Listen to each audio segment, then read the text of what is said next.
दोस्तों नमस्कार, मैं हूँ आर्किटेक्ट अशोक गोयल। अभी कुछ दिन पहले हमारे व्हाट्सएप ग्रुप आर्किटेक्चर नाउ पे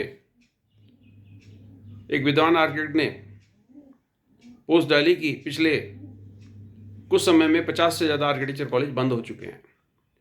बहुत सारे आर्किटेक्चर कॉलेज बंद होने के कगार पे हैं। तो इसमें जो बहुत सारी फैकल्टी के रूप में क्वालिफाइड आर्किटेक्ट्स काम कर रहे हैं, उनका फ्यूचर अंधकार में जाने वाला है। वो जानना चाह रहे थे कि सीनियर आर्किटेक्ट इस बारे में क्या सोचते हैं और इस पर रोकथाम के क्या उपाय किए जाने चाहिए।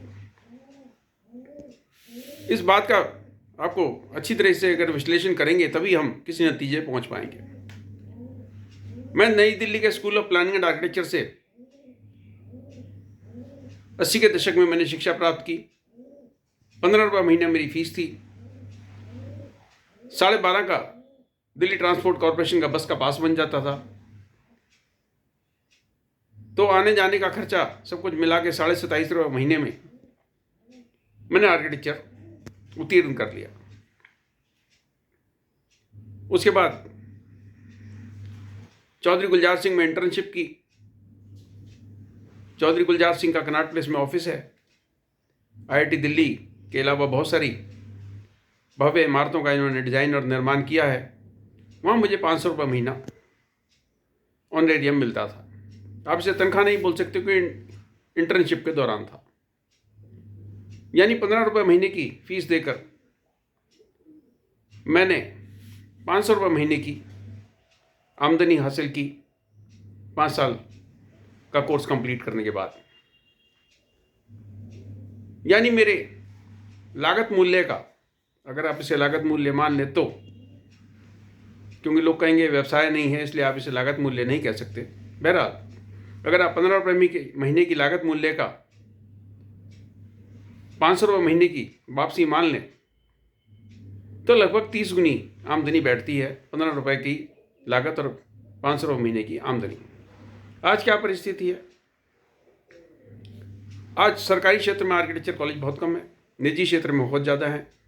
और निजी क्षेत्र के अधिकतर आर्किटेक्चर कॉलेज की फीस 25,000 रुपये महीने से 50,000 रुपये महीना है। और यहाँ से जो ग्रेजुएट बाहर निकलते हैं आर्किटेक्चर की डिग्री लेके, उन्हें इंटर्नशिप के दौरान 5,000 से 8,000 रुपये महीना मिलता है। यानी 25 से 50,000 रुपये महीने का उनका लागत मूल्य और 5,000 से 8,000 रुपये महीने की उनकी आमदनी। यानी लागत मूल्य का 1/8वां हिस्सा आमदनी के रूप में वो हासिल कर पाते हैं। अब आप सोचिए कि 40 साल पहले लागत मूल्य का 30-32 गुना मुझे मिलता था। आज लागत मूल्य का 1/8वां हिस्सा भी आर्किटेक्चर ग्रेजुएट को नसीब नहीं हो पा रहा। यह सारा जोड़ घटा इस बात को स्पष्ट नहीं कर देता कि आर्किटेक्चर का डिग्री कोर्स क्यों अब लोगों को आकर्षित नहीं कर रहा। और एक और कहावत है हिंदी की, एक करेला ऊपर से नीम चढ़ा। अब इस करेले पे नीम कौन चढ़ा रहा है? हमारे नीति निर्धारक। नेशनल एजुकेशन पॉलिसी का प्रस्तावित दस्तावेज काउंसिल ऑफ आर्किटेक्चर ने तैयार किया है। उसमें कहा जा रहा है कि 5 साल की डिग्री के बाद आपको काउंसिल रजिस्टर नहीं करेगी। आपको 2 साल कहीं नौकरी करनी है, फिर एक एग्जिट एग्जाम या लाइसेंस टू प्रैक्टिस एग्जाम देना है, फिर हम आपको रजिस्टर करेंगे। यानी 5 साल का डिग्री कोर्स और उसके बाद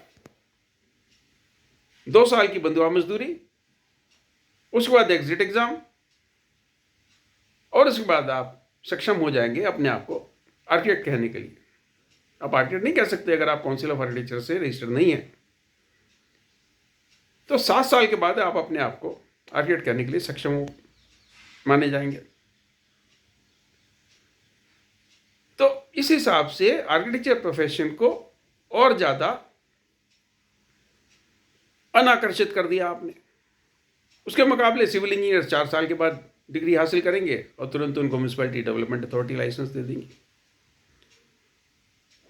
अब विचित्र बात यह है कि ये कहते हैं कि साहब विदेशों में इस तरह की नीति चल रही है, और विचित्र बात यह है कि विदेश के लोग भी इस नीति को अब खत्म कर रहे हैं। ये लाइसेंस टू प्रैक्टिस एग्जाम को अधिकतर विदेश के नीति निर्धारक खत्म कर रहे हैं। जिस पद्धति को उन्होंने वहां फेल मान लिया, उस पद्धति को हमारे नीति निर्धारक लागू कर रहे हैं। और सबसे विचित्र परिस्थिति और है,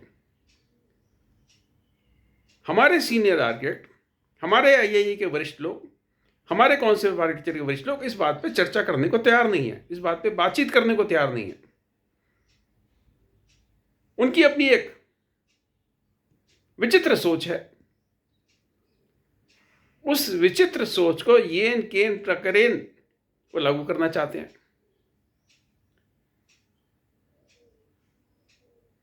जो डिग्री मेरे पास है वही डिग्रियां उनके पास हैं। मेरे को डिग्री के आधार पर काउंसिल ऑफ आर्किटेक्चर द्वारा पंजीकरण मिला 5 साल के तुरंत बाद, 6 महीने की ट्रेनिंग और 5 साल की डिग्री के बाद। और मेरे जैसे ही सारे लोग हैं जिनको 5 साल और 6 महीने की ट्रेनिंग के बाद काउंसिल से पंजीकरण मिला। यह बड़ी विचित्र परिस्थिति है कि क्यों फ्यूचर आर्किटेक्ट्स के लिए ये जीवन को और कठिन करना चाहते हैं। एक तो लागत मूल्य का वापसी नहीं मिल रही, जीवन उनका कठिन बनाते जा रहे हैं।